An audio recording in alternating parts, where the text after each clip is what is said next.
रामकृष्ण हरी विठ्ठल केशव. संताचे संगती भैसर या चॅनलवर आपलं सर्वांचं स्वागत आहे. आजच चॅनल ओपन केला हा आणि बऱ्याच जणांची सर आम्हाला बाकीच्यांच्या काय पद्धती समजणं असे बऱ्याच जणांनी सांगितलं की कुठं टाळीन, कुठं मुटकान, कुठं घोळण, कुठं एकन, कुठं दोनन, सुरुवात कशी करायची सगळे म्हणून दाखवते त्याच्यावर शास्त्रीयप्रमाणे. बरं कुठली चाल स्वतःला कशी म्हणता येईल, ठाईची चाल बरं का.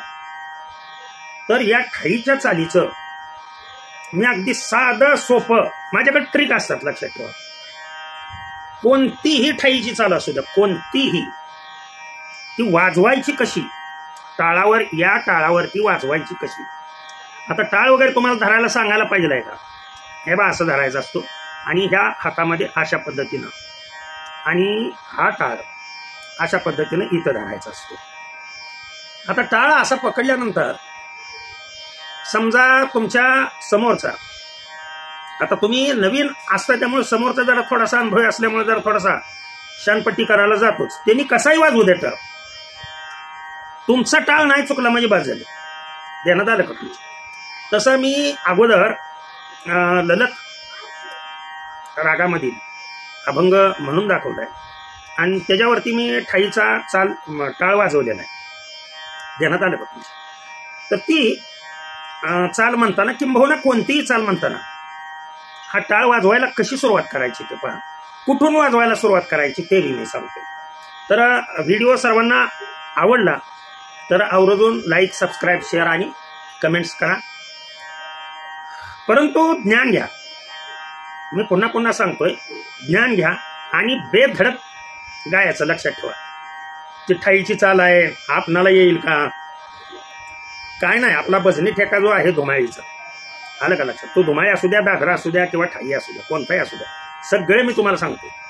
आता ठाईपासून अगदी सर्वात प्रथम अगोदर धुमाळी ठोका 1 2 3 1 2 3 ही शिकवते. काय ती अक्षर बी तुम्हाला सांगते.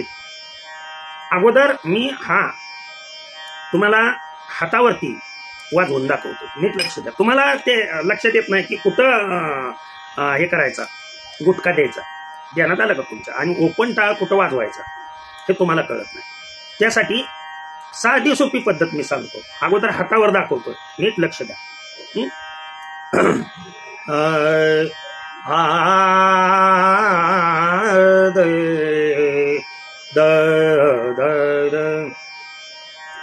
तीच चाल म्हणतोय मी. नीट लक्ष द्यायचं. हे बघा, हे दोन्ही हात आहेत. या हातात एक टाळ आहे, या हातात एक टाळ आहे. आता तुम्ही म्हणायला सुरुवात केली किंवा समोरच्यानी म्हणायला सुरुवात केली त्यानं काही, आता मी म्हणतोय समजा, हे बा विषयी विसर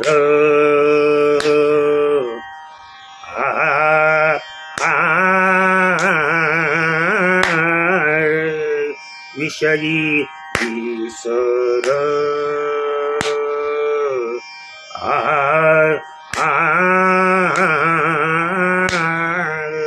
आता विषयी विसर हे मी 2 वेळा म्हणलं का नाही.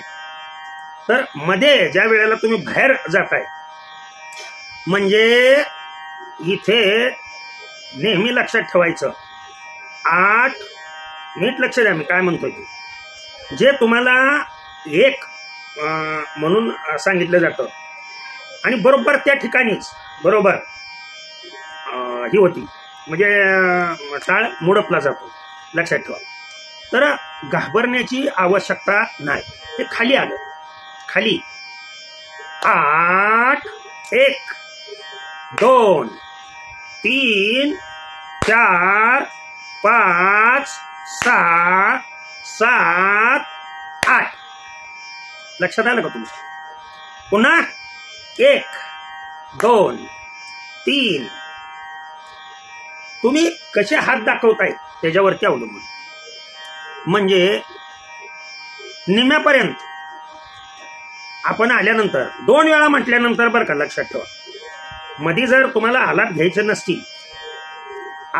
नसतील तर ते कसं वाजवायचं हे आलाप घेऊन मी शिकवतो. म्हणजे अवघड पहिल्यांदा शिकवतो मी.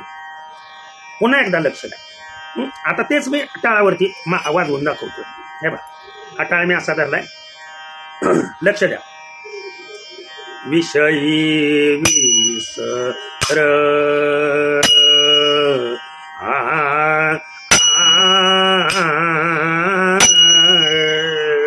विषयी विसर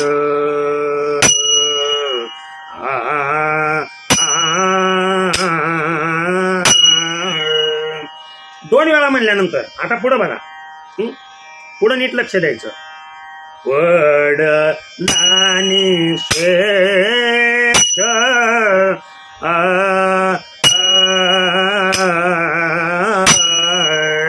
पुन्हा तिथं झालं पाहिजे. विषयी विसर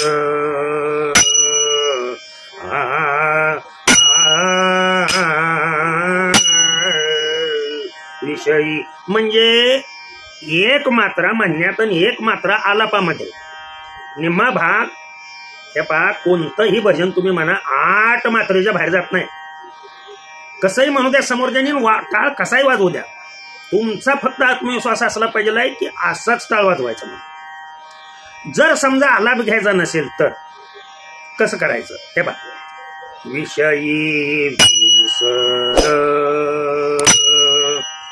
वडला वडलानी शेष विषयी विसर वडलानी शेष. आलाप घ्यायचं नसेल तर सांगितलं. आलाप घेऊन म्हटलं तर असं, त्यामध्ये एवढं विशेष असं काही नाही. आता पुन्हा एकदा आम्ही सर्व म्हणून दाखवतो. पुन्हा लक्ष द्या, व्यवस्थितरित्या लक्ष द्या. कुणीकडून तुम्ही सुरुवात केली की खाली आलं पाहिजे. विषयी विसर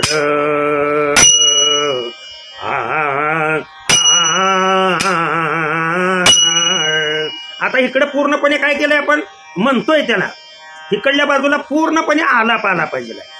लक्षात आलं तुम्ही. विषयी विसर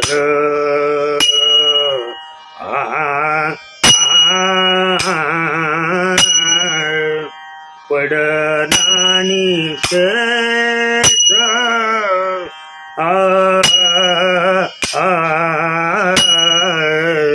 विषयी विसर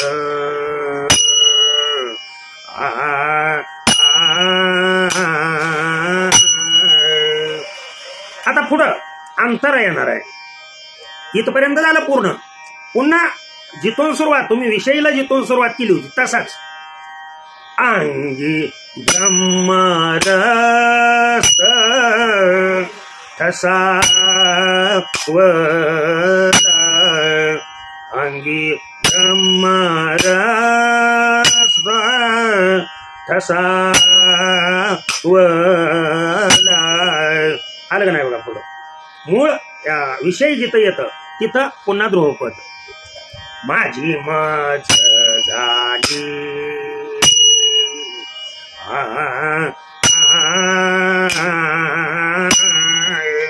माझी मज झाली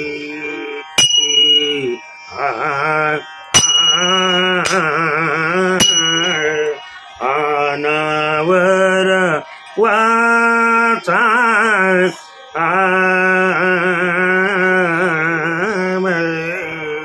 आता पुढे काय येणार आहे. उतरणी येणार. तर ही उतरणी कशी करायची आणि पुन्हा चाल कशा पद्धतीने करायची ते पुढच्या व्हिडिओमध्ये सांगतो. माझ्या मते येड्याला सुद्धा कळेल अशा पद्धतीने मी सांगितलं. तर सर्वांनी करा. गोर गरिबांसाठी लक्षात ठेवा, हा चॅनल आहे की जे विद्यार्थी अजिबात फी वगैरे काय डोनेट करू शकत नाहीत, परंतु त्यांना भजन शिकण्याची खूप इच्छा आहे. आणि त्यातल्या त्यात खेडेगाव स्त्रियामध्ये ते 1 2 3 4 ती जाऊ द्या. साधं सोपं लक्षात ठेवा. बाहेर 1 2 3 बघा. बाहेर 1 खुला टाळ वाजवायचा. 2 3 ध्यानात आलं. मात्रे आणि फित्रे बघतच बसू नका. साधं सोपं सांगतोय मी. जर तुम्हाला अगोदर हे म्हणायला शिका, मात्रेनंतर आईनं अगोदर बोलायला शिकवलं का आईनं बोलायच्या अगोदर तुम्हाला व्याकरण शिकवलं तेवढं सांगा मला. त्याचं उत्तर द्या मला सर्वांनी. आईने अगोदर काय शिकवलं तुम्हाला? बोलायला शिकवलं लक्षात. आणि तुम्ही ते हालचाल करून, हालचाल आईच्या तोंडाची कशी होती, मग तुम्ही करायला लागला बरोबर का.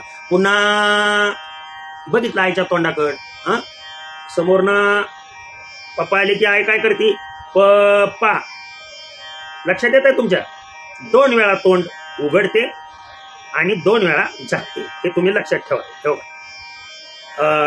प ते असं म्हणतात प. त्या बाळाची बोलणं पहिला शब्द उच्चारतात आय, आई. त्याला लवकर आई म्हणता येत नाही, म्हणून शिकलेल्या ज्या अलीकडच्या मम्मी मम्मी आहेत ते असं शिकवलं काय मम्मा. ते म्हणायला सोपं जातं ना, त्याला म्हणायला सोपं जातं लक्षात ठेवा. आणि पुन्हा ते ऐकून कानात बसल्यामुळं मम्मी तर चालूच आहे. ते लक्षात ठेवलेलं असतं तिने. तोंड एकदा मिटवायचं, उघडायचं, मिटवायचं, उघडायचं. आणि तर म्हणतोय मी मम्मी मम्मी मम्मी. अगोदर बाळानो बोलायला शिकतो आणि मग पुन्हा शाळेत व्याकरण शिकायला जातो. मी जरा उलट्या खुपडीचा माणूस आहे. ध्यानात आलं का तुमच्या? सगळे शिकवतात तसं मी अजिबात शिकवत नाही. साधं सोपं सिंपल भाषेमध्ये सांगतो. तर आता उतरणी कशी करायची ती पुढच्या व्हिडिओमध्ये सांगतो. तर ह्याची प्रॅक्टिस करा चांगली, आणि कोणती चाल तुमची द्या ती लगेच म्हणून दाखवतो. अवघड काही नसतं. झालेली सेवा तुम्हा सर्व संतांच्या, सर्व वारकऱ्यांच्या, भगवंताच्या, सद्गुरूंच्या चरणी अर्पण करून सेवेला पूर्णविराम देतो. कुंडलिक वरदा हरी विठ्ठल, श्री ज्ञानदेव तुकाराम. विठ्ठल विठ्ठल विठ्ठल विठ्ठल विठ्ठल.